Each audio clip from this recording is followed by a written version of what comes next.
I am a gamer. Sometimes I like going out of my comfort zone and playing things that I think are a little bit unusual or a little bit off the beaten path or a lot of people are think are bad or whatever. I like having a pretty well-rounded knowledge of video games past, present, and future. Right? Like I really love this stuff. I really appreciate this stuff. And it's really weird, thinking about like all the things I've been told over the years and realizing that a lot of it is wrong.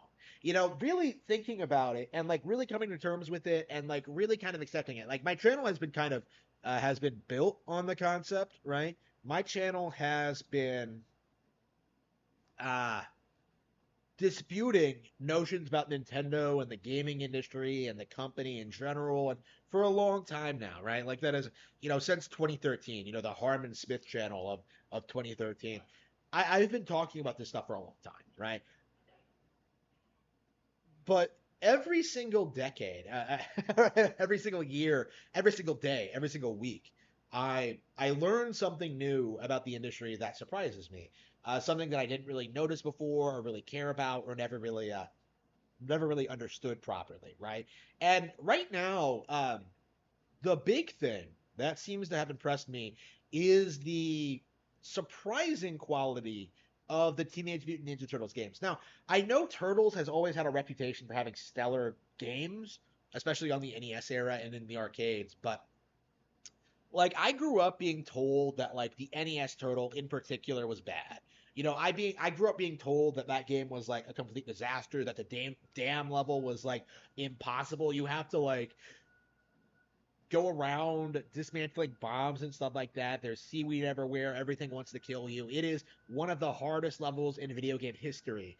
And last week I think I went ahead played the game, and I actually did get to stage 3. I actually did get past the dam. I did get to the swing section, and although it was kind of annoying, there were aspects you had to learn. Like there were, it was a completely different style of game. You were on a time limit. Like it is manageable. It is doable. And first of all, I think it was around the point where I did that, where I kind of realized that, like, first of all, the game isn't as difficult as it's made out to be, right? It's perfectly finishable.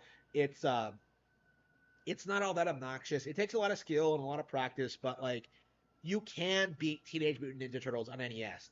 But what's more, and what surprises a lot of people, I think, myself included, is that Teenage Mutant Ninja Turtles NES, the first one, the one that like the AVGN did a video on, the one where he incorrectly stated the game was like playing the game, you realize not only is the game actually really good, it might be one of the better games on NES because there is a shocking amount of like cool variety here from the level design, the layouts, and the enemies and the different playable characters and like the harsh continue system and the ability to rescue turtles in later stages, the ability to like switch between them on the fly. They all have different weapons. Like this is, I think, an example of what a stellar licensed game should be. The game looked at the turtles. The developers looked at the turtles license. They looked at its history up to that point, and they were just like, "Okay, this is what we're gonna do, right? We're gonna have characters you recognize. We're gonna have all four turtles be playable. We're gonna have them like do things like go into sewers and like drive around in the turtle van. The things that kids who want to play Ninja Turtles think about doing all the time, right? And it works. As someone who's been getting into like turtle stuff over the past couple of weeks, especially the video games, like I find myself really surprised how much they managed to jam in here when it comes to like the variety of gameplay, the mechanics, like and like the surprising technical depth. It is just a remarkable NES game that I think a lot of people sleep on. I don't know where it typically ranks on like top 100 ever best ever list. I'm gonna have to look, but like I think it's actually quite a lot bit better than most people make it out to be. I haven't like really gone through the NES library. I'm not a big NES fan, so like I'm only just now like going back through it and like experiencing a lot of these games for the first time. But like I found myself really surprised with how much I enjoyed playing TMNT to the point where like I really do expect at some point that I want to finish the game and kind of move on like through the Cowabunga collection.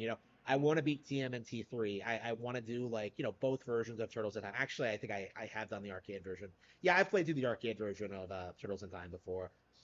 Um, I'd like to play through the Game Boy games. I'd like to get like a good nuanced view on Turtle stuff through the Cowabunga collection. I'd like to experience all these games, and I do have to say that I think the Turtles game, like the NES one, might be the best game in the collection.